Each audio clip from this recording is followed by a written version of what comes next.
Hi friends, இன்றைக்கி என்ன பார்க்க போகிறோம்னா மேக்ரோனி எப்படி பண்ணுறது பார்க்க போகிறோம். அதுக்கு சட்டியில் தண்ணியை ஊற்றி நல்லா கொதிக்க விட்டுருலாம். அது கூட கல் உப்பு கொஞ்சமாக எண்ணெய் ஊற்றி மேக்ரோனி போட்டு நல்லா 10 நிமிஷம் கொதிக்க விட்டுறலாம். நல்லா வேக வரும். அதுக்குள்ளே நம்ம மிக்ஸி ஜாரில் ஒரு தக்காளி, நல்லா பழுத்த தக்காளியை போட்டுக்கோங்க. 2 பல் பூண்டு, ஒரு சின்ன துண்டு இஞ்சி போட்டு நல்லா அரைச்சிட்டு வந்துடலாம். அதுக்குள்ளே வானல் மேக்ரோனி வந்துடுச்சு பார்க்கலாம். அது வெந்துடுறது எப்படி பார்க்குறதுனா, கொஞ்சம் 2-3 எடுத்து நல்லா நசுக்கி பார்த்தோம்னா கொஞ்சம் வெந்துடுறது. இந்த மாதிரி அப்புறம் வடிசட்டி வச்சுக்கலாம். வடிசட்டியில் ஒரு ஸ்பூன் எண்ணெய் ஊற்றிட்டு கொஞ்சம் சீரகம் போட்டுக்கலாம். சீரகம் போட்டு நல்லா பொரிய விடலாம்.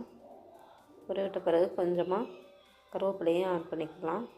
அப்புறம் பெரிய வெங்காயத்தை ஒரு சின்னதாக எடுத்து நல்லா பொடியாக நறுக்கி அதையும் சேர்த்துக்கலாம்.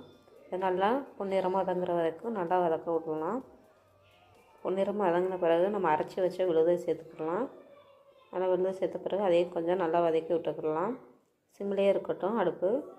அது கூட கொஞ்சமாக மஞ்சள் பொடியும் கரம் மசாலா கொஞ்சமாக மிளகாத்தூள் போட்டுக்கலாம். நம்ம காரத்துக்கு ஏற்ற மாதிரி சேர்த்து நல்லா வதக்கி விட்டுக்கலாம்.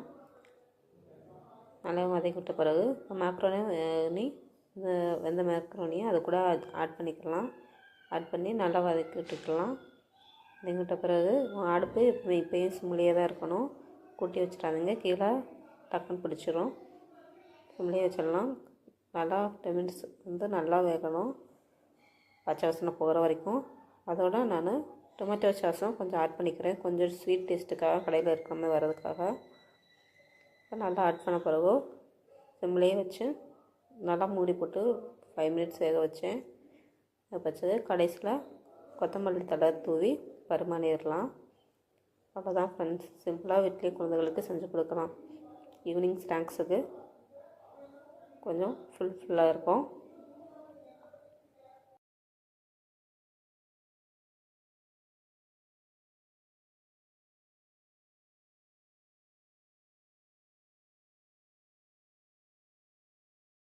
மேக்ரோனி ரெடி, வாங்க சாப்பிட்லாம்.